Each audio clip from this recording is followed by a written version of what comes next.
হাটহাজারী থেকে শহরগামী যে চেঞ্জগুলি আছে এগুলির স্ট্যান্ড বা টার্মিনাল করে দেওয়ার জন্য আজকে আমরা তাদেরকে নিয়ে আমরা এখানে আসছি। আমি প্রথমে ধন্যবাদ জানাই হাটহাজারী নবাগত নির্বাহী অফিসার মহোদয়কে, যিনি সাহসিকতায় বিগত দিনে যেটা হাটহাজারীতে হয় নাই, যানজট মুক্ত একটা হাটহাজারী, যেগুলি আমরা রাজনৈতিক দলগুলোর একটা দাবি ছিল এবং সাধারণ মানুষের দাবি ছিল, সাধারণ জনগণের দাবি ছিল এই যানজট মুক্ত একটা হাটহাজারী হোক। সেই দাবিটা কিছু হলো ইয়ানু মহোদয় পূরণ করেছে। এটাকে ধরে রাখার জন্য আমরা আপনারা যারা আছেন সিএনজি অটো রিক্সা যারা বলেন, সবার কর্তব্য যানজট মুক্ত একটা হাটহাজারী।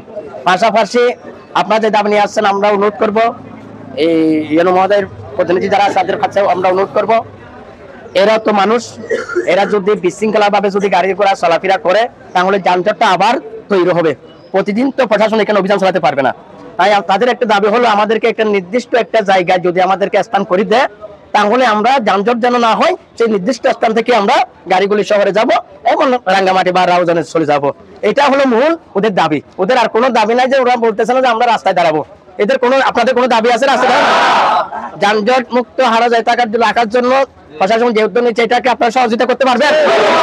যদি সহযোগিতা করতে পারেন তাহলে আমাদের জোর দাবি হবে, আমরা জাতীয় দলভাবে আলোচনা করি, আমাদের দাবি হবে তাদেরকে একটা নির্দিষ্ট যানজট মুক্ত জায়গায় যেখান থেকে গাড়ি চাললে যানজট হবে না, তারাও প্যাসেঞ্জার গুলি শহরগামী যেতে পারবে।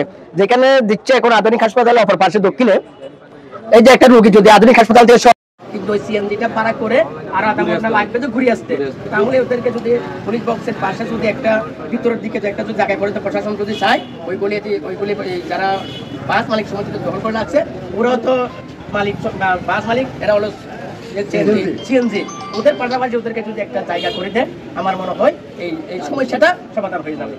থানা থেকে মাদ্রাসা পর্যন্ত ওইখানে আরো যানজটটা থেকে যাচ্ছে, এটাও যেন জনগণের সমস্যার কারণ হচ্ছে, এটাও যেন দ্রুত নিরসন করা হয়। এখানে যদি কোনো সহযোগিতা লাগে আমরা বাংলাদেশ জাতীয়তাবাদী দল আপনাদেরকে প্রশাসনকে আমরা সহযোগিতা করবো।